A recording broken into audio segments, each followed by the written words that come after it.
Hello दोस्तों, तैयार है आज के जीके टेस्ट के लिए।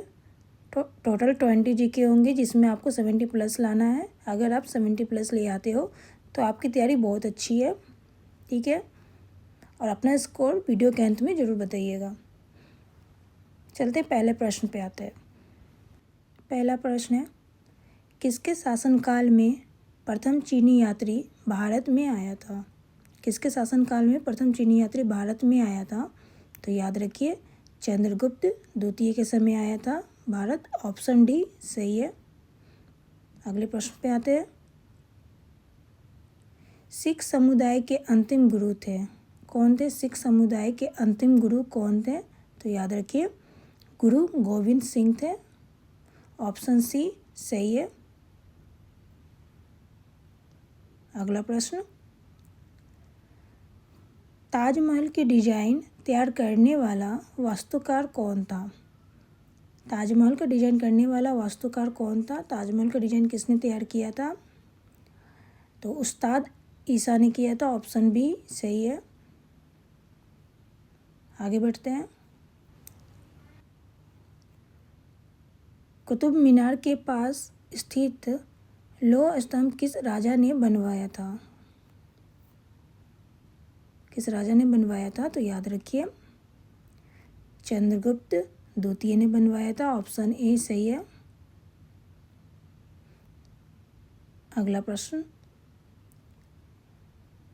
स्वामी दयानंद सरस्वती ने किस समाज की स्थापना की थी? किस समाज की स्थापना की थी स्वामी दयानंद सरस्वती ने? तो याद रखिए, आर्य समाज की स्थापना की थी। ऑप्शन बी करेक्ट है।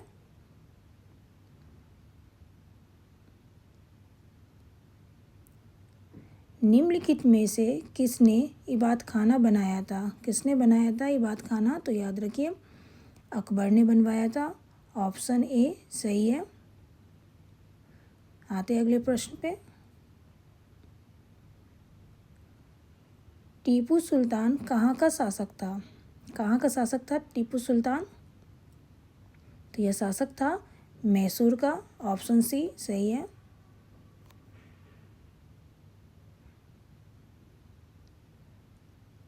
प्रथम भारतीय साम्राज्य स्थापित किया गया था, किसके द्वारा स्थापित किया गया था प्रथम भारतीय साम्राज्य? तो चंद्रगुप्त मौर्य के द्वारा स्थापित किया गया था। ऑप्शन डी सही है।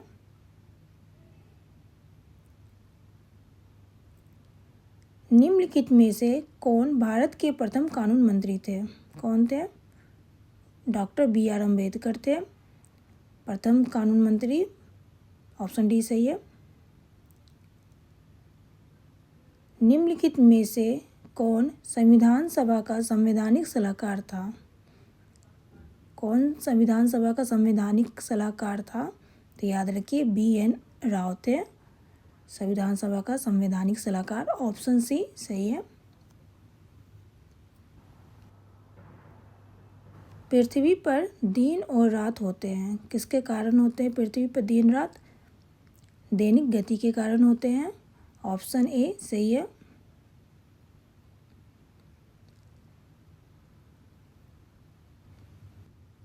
इनमें से किसको जापान का मैनचेस्टर कहा जाता है? किसको जापान का मैनचेस्टर कहा जाता है? तो याद रखिए, ओसाका को कहा जाता है। ऑप्शन ए सही है।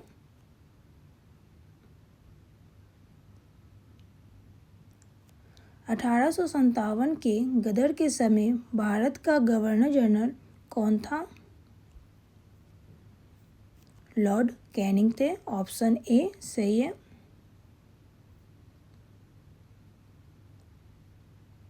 बिहू निम्नलिखित में से किसका लोकप्रिय उत्सव है? किसका लोकप्रिय उत्सव है बिहू?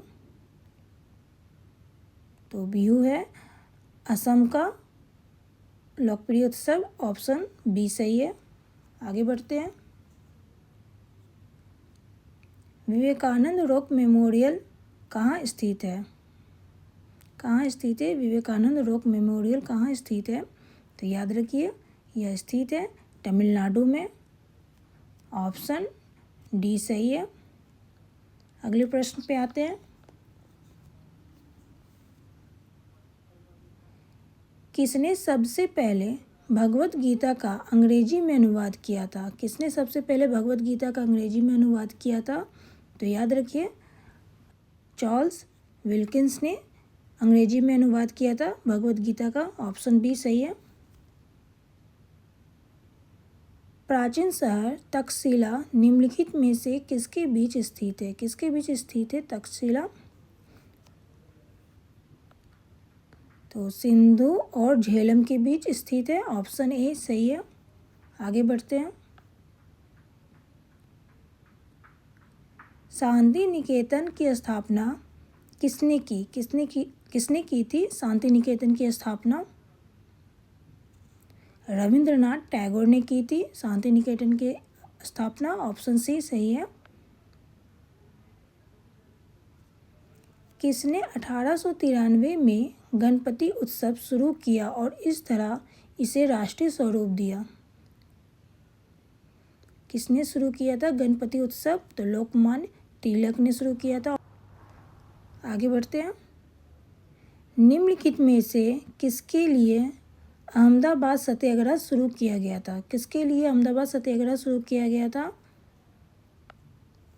कॉटन मिल मजदूर के लिए शुरू किया गया था अहमदाबाद सत्याग्रह। ऑप्शन बी सही है।